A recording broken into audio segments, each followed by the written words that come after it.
Hey guys, I'm learning ASL, so I just said I'm Emily. It's nice to meet you. So for those who don't know, oh, that's gonna mess you up though, because you're like Jaina Solo says is the segment, and that's my persona.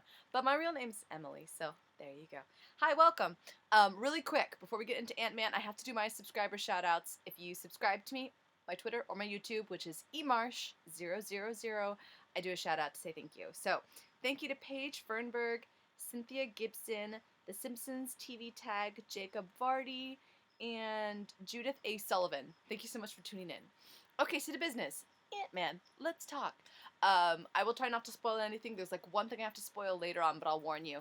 I thought it was a really great movie. A solid B plus.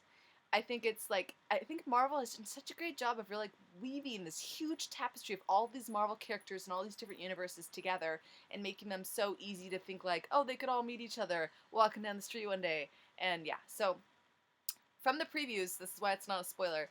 The story basically goes: our character, played by Paul Rudd, went to jail for he's an electrical engineer who like stuck it to a bad company and didn't and like robbed them of the money that they'd stolen from all these people and gave it back to them, which is great. But he went to jail for it, so he gets out of jail. He can't find a job. And someone else, Dr. Pym, who we see in an awesome flashback. Okay, here's the spoiler. So fast forward like 15 seconds.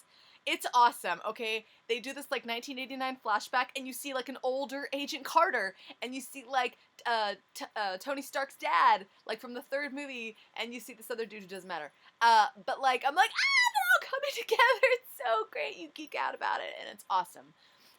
So that's the flashback of Michael Douglas when he's younger. You find out that Dr. Pym has created this technology that can shrink a person, but he thinks it's too dangerous, so he's going to like hide it, destroy it, whatever. And you find out in present day it wasn't destroyed; he just hid it. And he and his daughter, played by the lady from Lost, Evangeline Lilly, are trying to infiltrate one of his proteges because his protege has been chasing the same formula that he had come up with all those years ago.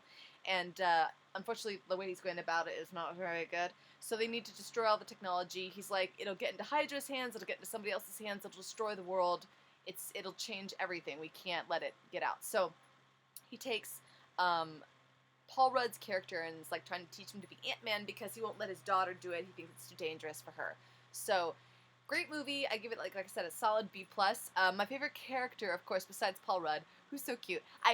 Tangent. I did meet him. I did background on his movie This Is 40, and he was like doing a toast, and he like they said cut, and then his glass was empty. So I'm like, do you need me to grab you another one for the next take? And he's like, no, it's cool, thanks. And I'm like, you're so nice. Okay, so back to it. So yes, Ant-Man.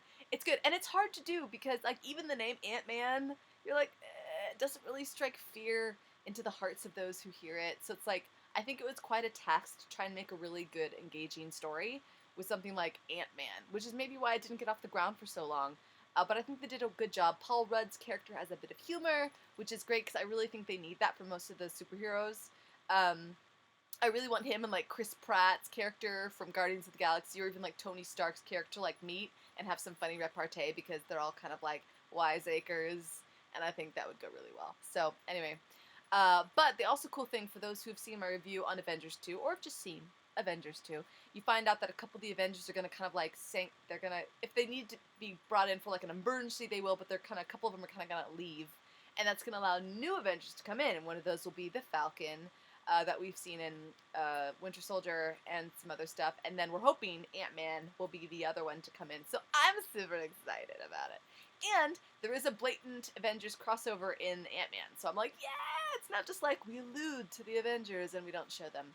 It's cool that way. I like it. So stay to the very end of the movie. There are 2 Easter eggs. So stay to like the end credits, blah, blah, blah. My favorite character is the little Hispanic sidekick guy, or one of the sidekick guys, who's my favorite. I remember him from Felicity, J.J. Abrams' Felicity, back like, oh my gosh, over a decade plus ago. So I'm a real fan because I remember. But he plays a very funny, tongue-in-cheek character.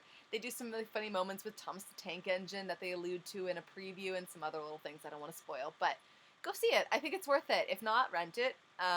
Anyone who's in the Marvel character, they're very smart. Like, you kind of miss little fun things if you don't see all the Marvel movies. Of course, Stan Lee makes an appearance, as he always does. So yeah, I liked it. Go see it. It's fun and cute. Comment below, like, favorite, and subscribe, and I will see you next time on Jaina Solo Says. Bye.